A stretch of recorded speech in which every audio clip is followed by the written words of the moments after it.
Em 1 Timóteo, capítulo 5, o texto começa dizendo: Não repreenda asperamente um homem idoso, mas exorte como se ele fosse o seu pai. Lembrando do capítulo anterior, 1 Timóteo 4, verso 12, Paulo diz a Timóteo: Ninguém o despreze pelo fato de você ser jovem. Ou seja, por ele ser um jovem, Paulo diz a ele: Exorte um homem idoso como se ele fosse seu pai. Tratem os jovens como irmãos, as mulheres idosas como mães e as moças como irmãs, com toda pureza. Trate adequadamente as viúvas que são realmente necessitadas. Mas se uma viúva tem filhos ou netos, que estes aprendam primeiramente a colocar a sua religião em prática, cuidando de sua própria família e retribuindo o bem recebido de seus pais e avós, pois isso agrada a Deus.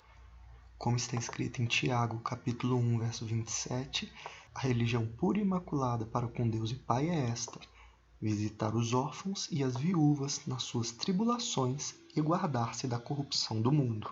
A viúva realmente necessitada e desamparada põe sua esperança em Deus e persiste dia e noite em oração e em súplica.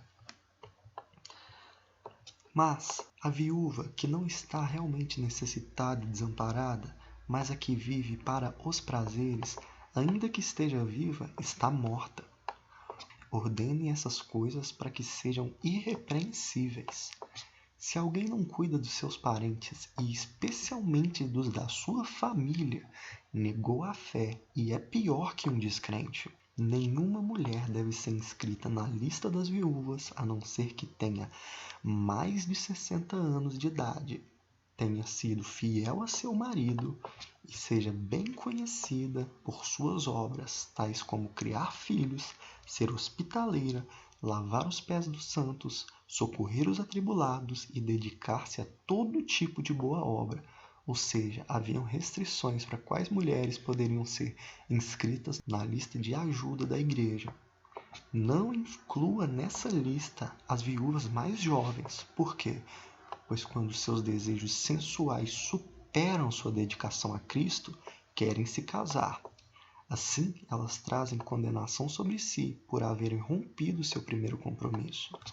Além disso, aprendem a ficar ociosas, ou seja, a não trabalhar, andando de casa em casa, e não se tornam apenas ociosas, mas também fofoqueiras e indiscretas, falando coisas que não devem.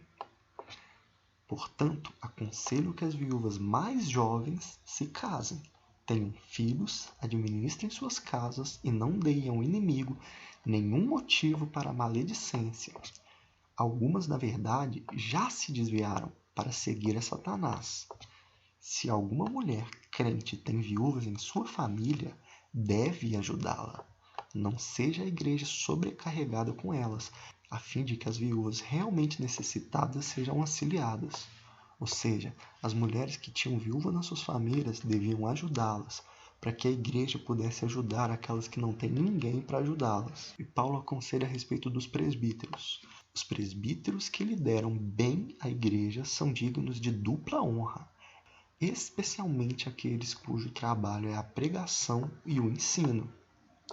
Pois a Escritura diz: não amordace o boi enquanto está debulhando o cereal.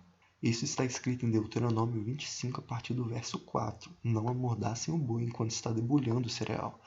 Ou seja, enquanto o boi pisava o cereal, não devia se tampar a boca dele para que ele não pudesse comer daqueles cereais no qual ele estava trabalhando. E escrito está: o trabalhador merece o seu salário, como o Senhor Jesus diz em Lucas 10, verso 7. Comam e bebam o que lhe derem, pois o trabalhador merece o seu salário.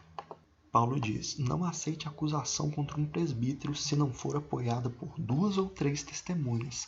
Como está escrito em Deuteronômio 19, verso 15, uma só testemunha não é suficiente para condenar alguém de algum crime ou delito. Qualquer acusação precisa ser confirmada pelo depoimento de 2 ou 3 testemunhas. Os que pecaram deverão ser repreendidos em público para que os demais também temam, mostrando que Timóteo devia fazer repreensões públicas de pecados. Eu o exorto solenemente diante de Deus, de Cristo Jesus e dos seus anjos eleitos. Aqui, procure observar essas instruções sem parcialidade, ou seja, sem fazer acepção de pessoas, e não faça nada por favoritismo. Não se precipite em pôr as mãos sobre ninguém, ou seja, não se precipite em consagrar ninguém a um cargo eclesiástico, a um cargo na igreja, e não participe do pecado dos outros. Conserve-se puro. Agora Paulo dá um conselho pessoal a Timóteo. Não continue a beber somente água. Faça o seguinte: tome também um pouco de vinho, por causa do seu estômago e das frequentes enfermidades. Ou seja, Timóteo ficava frequentemente enfermo apesar de ser jovem. E Paulo disse a ele: não tome só água, beba também um pouco de vinho. Os pecados de alguns são evidentes, mesmo antes de serem submetidos a julgamento, enquanto que os pecados de outros se manifestam posteriormente. Da mesma forma, as boas obras são evidentes, e as que não são não podem permanecer ocultas. Como está escrito: esperem até que o Senhor venha. Ele trará à luz o que está oculto nas trevas e manifestará as intenções dos corações. Nessa ocasião, cada um receberá de Deus a sua aprovação, em 1 Coríntios 4:5. E assim se encerra 1 Timóteo capítulo 5.